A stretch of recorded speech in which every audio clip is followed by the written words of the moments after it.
Good morning students. आज हम पर्यावरण के बारे में पढ़ने जा रहे हैं। पर्यावरण है क्या, आज हम समझेंगे, जिसमें से हम क्लास 7 अवर इन्वायरमेंट के अंतर्गत पहला चैप्टर ले रहे हैं, पर्यावरण। तो मैं एनसीईआरटी बुक को प्रॉपर पढ़ूंगा, ठीक है ना। फर्स्ट जो चैप्टर है उसको प्रॉपर मैं पढ़ने जा रहा हूँ। प्रॉपर सब कुछ पढ़ना है मुझे, ठीक है ना। और जो इम्पोर्टेंट चीज़ें होंगी मैं हाईलाइट करता जाऊँगा। लंबी छुट्टियों के बाद जब रवि स्कूल जा रहा था तब उसने देखा कि उसके स्कूल के निकट के खेल के मैदान में खुदाई हो गई थी। वही एक मैदान उनके खेलने के लिए वहाँ पर था। लोगों ने बताया कि वहाँ अनेक फ्लैटों वाली एक बड़ी इमारत बनेगी। तब रवि को समझ में आया कि मुलायम घास, गेंदे के फूल और तितलियों वाला विशाल मैदान अब हमेशा के लिए नष्ट हो चुका है। तो उसकी आंखों से आंसू झलकने लगे। उसने यह बात अपने सहपाठियों को बताई। सुबह की सभा में प्रधानाचार्य ने बहुत उदासी से कहा, देखो कैसे हमारा पर्यावरण बदल रहा है। कक्षा में पहुंचकर रवि ने अपने शिक्षक से पूछा, क्या पूछा? पर्यावरण क्या है? जो कुछ भी आप अपने आसपास देखते हो, शिक्षक ने बताया। रवि कहने लगा, इसका अर्थ स्कूल भवन, मेज, कक्षा में रखी कुर्सियाँ, यहाँ तक कि खुला मैदान, सड़क, कूड़ा करकट, मेरे दोस्त, ये सभी हमारे पर्यावरण के अंग हैं। हाँ, शिक्षक ने कहा, लेकिन जरा रुको, तुम वस्तुओं का निर्माण प्रकृति ने किया है। कुछ वस्तुओं का निर्माण प्रकृति ने किया है, जैसे पर्वत, नदियाँ, पेड़, प्राणी, जबकि अन्य का निर्माण मानव ने किया है, जैसे सड़क, कार, कपड़े, किताब आदि। अब दो छात्र मिलकर कार्य कीजिए। अपने निकट बैठे सहपाठी के साथ मिलकर प्रकृति और मानव द्वारा निर्मित वस्तुओं की सूची बनाइए। पर्यावरण हमारे जीवन का मूल आधार है। यह हमें सांस लेने के लिए, हवा पीने के लिए, जल खाने के लिए, भोजन और रहने के लिए भूमि प्रदान करता है। मानव एक प्राकृतिक पर्यावरण में कैसे परिवर्तन करता है? कार का धुआं वायु को प्रदूषित करता है, पानी को पात्र में एकत्रित किया जाता है, भोजन को बर्तनों में परोसा जाता है और भूमि पर कारखानों का निर्माण होता है। मानव कार, मिल, कारखानों और बर्तनों का निर्माण होता है। इस प्रकार से मानव प्रकृति पर्यावरण में परिवर्तन करता है। रवि जैसी, अब यहाँ पर हमने ऊपर पढ़ा था सूची बनाने के लिए, रवि, परमजीत, जस्सी, मुस्तफ़ा, आशा सभी ये सूची बनाने के लिए उत्सुक थे। इकबाल ने पूछा, हमारा पर्यावरण क्यों बदल रहा है? शिक्षक ने उत्तर दिया, ऐसा हमारी ज़रूरतों के कारण होता है, ये दिन प्रतिदिन बढ़ती रहती हैं। पर्यावरण के बारे में बताया गया है कि पर्यावरण के घटक कौन से हैं? प्राकृतिक, मानव निर्मित, और मानव भी इसके अंतर्गत आता है। प्राकृतिक में अगर हम लेते हैं तो जलमंडल, वायुमंडल, स्थलमंडल और इसके अलावा जैव मंडल, जिसमें सजीव आते हैं। मानव निर्मित की बात करें तो पार्क, इमारतें, पुल, सड़क, उद्योग, स्मारक। और मानव निर्मित में एक व्यक्ति, परिवार, समुदाय, धर्म, शैक्षिक, आर्थिक और राजनीतिक स्थितियाँ मानव के अंतर्गत आती हैं। पर्यावरण के घटक में मानव के अंतर्गत ये सब चीज़ें आते हैं, जिसमें एक व्यक्ति, परिवार और समुदाय होता है। पर्यावरण के घटक हमने पढ़ लिए हैं। इसलिए हम प्राकृतिक पर्यावरण में परिवर्तन करते हैं, कभी कभी उसे नष्ट भी कर देते हैं। अब जीवीय और अजीवीय क्या होते हैं? सजीव प्राणियों का संसार, जैसे पादप और जंतु, ये जीवी होते हैं। अजीव होते हैं निर्जीव पदार्थों का संसार, जैसे स्थल। ऊपर के वार्तालाप से आप समझ गए होंगे कि किसी भी जीवित प्राणी के चारों ओर पाए जाने वाले लोग, स्थान, वस्तुएं एवं प्रकृति को पर्यावरण कहते हैं। यह प्राकृतिक और मानव निर्मित परिघटनाओं का मिश्रण है। प्राकृतिक पर्यावरण में पृथ्वी पर पाई जाने वाली जीवित अजीवित दोनों परिस्थितियां सम्मिलित हैं, जबकि मानव निर्मित पर्यावरण में मानव की परस्पर क्रियाएं, उनकी गतिविधियां और उनके द्वारा बनाई गई रचनाएं सम्मिलित हैं। पर्यावरण यानी इन्वायरमेंट शब्द की उत्पत्ति फ्रेंच शब्द इन्वायरोनेर और इन्वायरोनेर से हुई है, जिसका अर्थ है पड़ोस।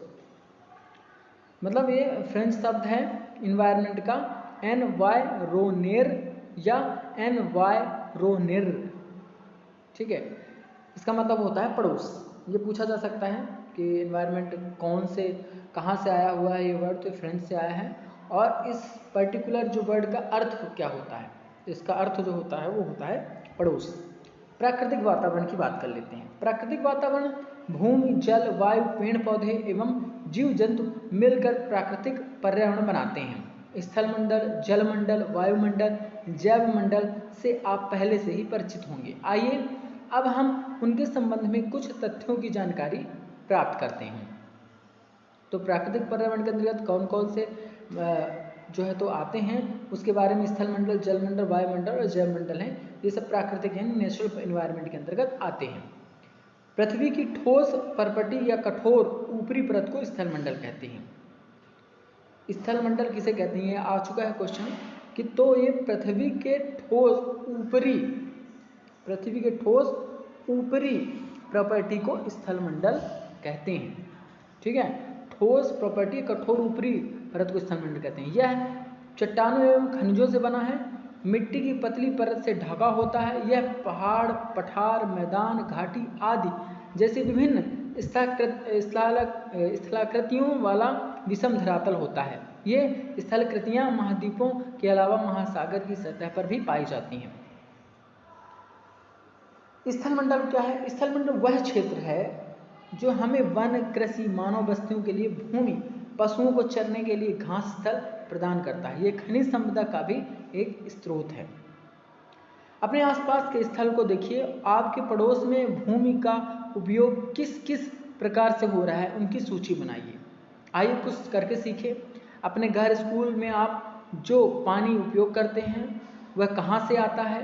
हमारे दैनिक जीवन में पानी के विभिन्न उपयोगों की सूची बनाइए। क्या आपने किसी को पानी व्यर्थ करते देखा है, और तो बताइए कैसे। यहाँ पर वायुमंडल, जैव मंडल, स्थलमंडल और जलमंडल की बात हुई है। पर्यावरण के क्षेत्र हैं ये। जल के क्षेत्र को जलमंडल कहते हैं। यह जल के विभिन्न स्रोतों जैसे नदी, झील, समुद्र, महासागर आदि जैसे विभिन्न जलाशयों से मिलकर बना है। यह सभी प्राणियों के लिए आवश्यक है। पृथ्वी के चारों ओर फैली वायु की पतली परत को वायुमंडल कहते हैं। पृथ्वी का गुरुत्वाकर्षण बल अपने चारों ओर के वायुमंडल को थामे रखता है। यह सूर्य को झुलसाने वाली गर्मी एवं हानिकारक किरणों से हमारी रक्षा करता है।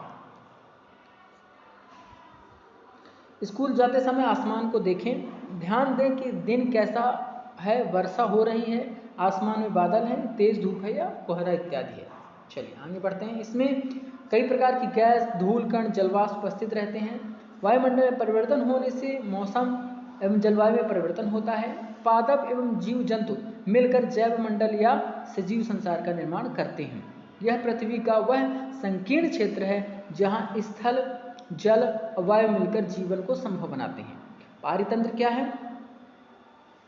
पारितंत्र वह तंत्र जिसमें समस्त जीवधारी आपस में एक दूसरे के साथ तथा पर्यावरण के उन भौतिक एवं रासायनिक कारकों के साथ परस्पर क्रिया करते हैं जिसमें वे निवास करते हैं। वे सब ऊर्जा और पदार्थ के स्थानांतरण द्वारा संबंध है। रवि की कक्षा के एक एनसीसी कैंप में जेस्सी ने आश्चर्य से कहा, क्या कहा? कितनी मूसलाधार वर्षा हो रही है। इससे मुझे अपना केरल याद आ गया।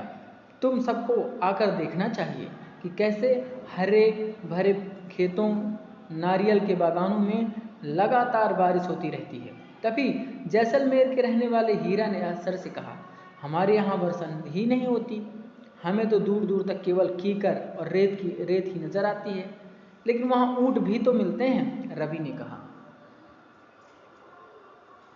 आओ कुछ करके सीखें। कहानी के बच्चों की तरह आप भी अपने पर्यावरण स्थान का चित्र और फोटो लाइए। तो ये चित्र है, पर्यावरण का चित्र है।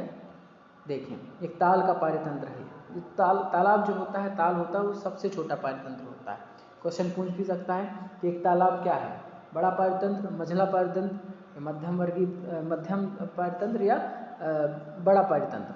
तो ये सबसे छोटा पारितंत्र होता है ताल का। ठीक है, ताल का जो पारितंत्र है वो सबसे छोटा पारितंत्र होता है। हमारा पर्यावरण पढ़ रहे थे, इसके आगे हम चलते हैं। प्रत्येक वर्ष 5 जून को विश्व पर्यावरण दिवस मनाया जाता है। ये तो पूछा ही जाता है क्वेश्चन में। हीरा ने कहा, ऊंट तो मिलेंगे ही, जब तुम हमारे रेगिस्तान आओगे तो तुम्हें सांप, छिपकली और अनेक कीट भी देखने को मिलेंगे। रवि हैरत में पड़ गया। देखिए रवि हैरत में क्यों पड़ गया?